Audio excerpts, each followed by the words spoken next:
Em 1999, o Eric Raymond, cientista da computação, publicou ensaios sobre métodos de engenharia de software.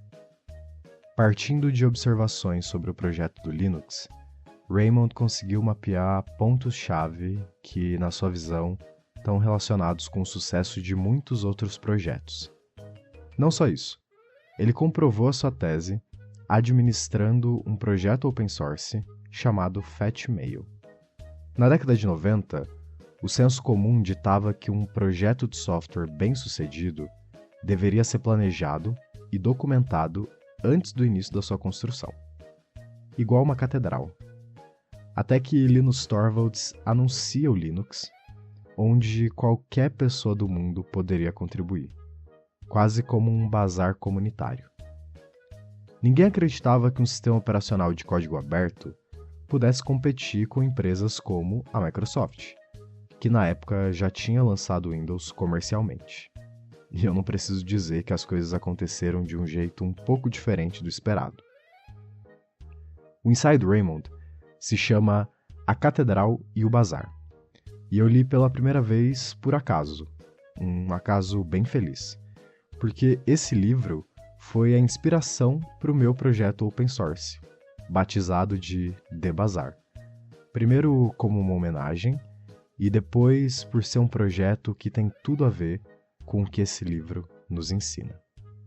Oi, eu sou o Mark, e você está ouvindo o Testando em Prod, o seu novo podcast de tecnologia. O texto original do Raymond tem cerca de 20 páginas, que depois foram complementadas com outros ensaios, resultando em um livro.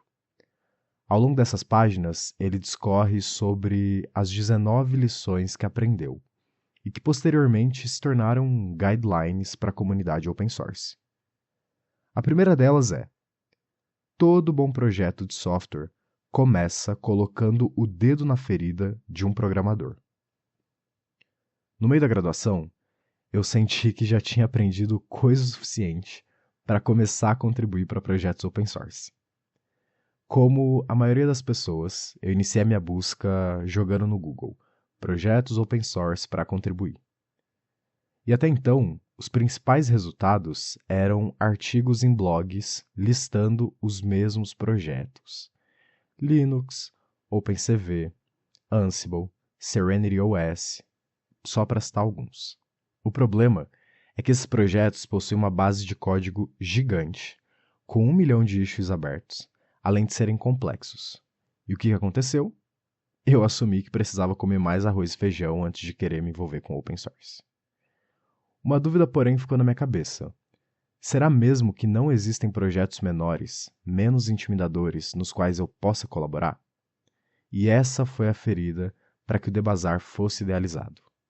A proposta dessa, abre aspas, rede social aberta, fecha aspas, é ajudar pequenos projetos a construir uma comunidade interessada em contribuir, ao mesmo tempo que permite iniciantes a darem os primeiros passos dentro do open source.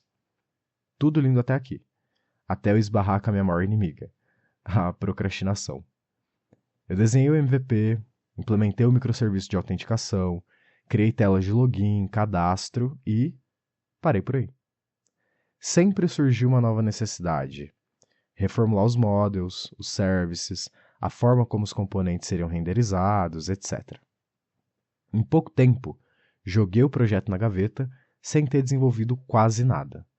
O que nos leva a outra lição do Raymond: entregue cedo, entregue com frequência e ouça os usuários. 2 anos depois, agora em 2025, eu me debrucei sobre o The Bazaar e, veja só, construí a primeira versão em pouco mais de uma semana. Nesse momento, o projeto é uma aplicação Django, que usa Django Templates como front-end, Bootstrap para estilização e um banco de dados Postgres simples. É só isso. Sério, é só isso. E por ser um MVP, o deploy foi feito usando o free tier do Render, e a base de usuários consiste em eu, minha namorada e um amigo. E olha, 3 usuários já foram o bastante para eu notar 2 coisas importantes. Primeiro que a aplicação pelo celular não responde ao toque de um drop-down no menu superior. Minha namorada que descobriu isso. Além disso, os arquivos estáticos, como fotos de perfil, não persistem em disco dentro do render. Algo que eu notei ao ver que a minha foto sumia sempre que eu fazia o novo deploy. Embora só existam 3 usuários, já deu para receber feedback de melhorias e, para mim, esse já é um começo promissor.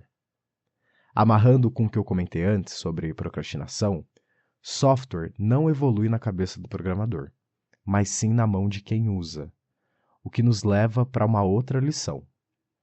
Trate os usuários como co-desenvolvedores. Se você acessar o Debazar agora, vai ver que o próprio Debazar é um dos projetos listados. Afinal, se a motivação dessa rede social é resolver o problema de devs interessados em open source, nada mais justo do que fazer disso um projeto open source, para que esses devs possam contribuir. Hoje eu lanço o Debazar oficialmente. Não na sua versão final, igual uma catedral imponente, mas sim como um bazar aberto ao público e que precisa do envolvimento das pessoas para continuar funcionando. Afinal, software é organismo vivo e só para de mudar e evoluir quando não tem mais ninguém usando.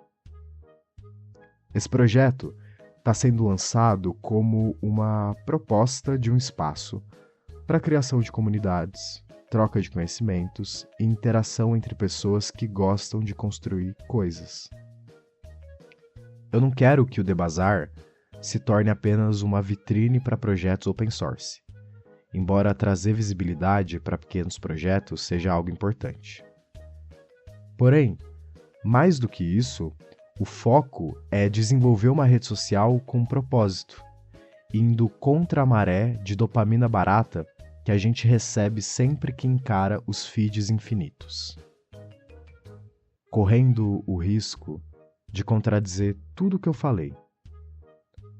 O Debazar é menos sobre projetos open source e mais sobre pessoas. Obrigado por ter ouvido esse episódio até aqui. O Testando em Prod está disponível também no formato de texto, lá no meu site. Por lá eu posto não só textos de tecnologia, mas alguns ensaios sobre assuntos do cotidiano. O link está na descrição, caso você queira dar uma conferida. Na descrição também tá o link para o Debazar, é óbvio. E ia ser muito legal se você criasse uma conta, divulgasse um projeto seu por lá. Como eu falei, a plataforma ainda está bem incipiente, mas eu espero que aos poucos comece a ficar movimentada. O Testando em Prod tem deploys quinzenais, sempre na sexta-feira. E vale lembrar que esse é o único deploy que pode ser feito na sexta, viu? Galera de tech aí, ó, proibido subir código para produção na sexta-feira, a menos que você queira passar o final de semana trabalhando. No mais, eu me despeço por aqui, fique bem e até a próxima.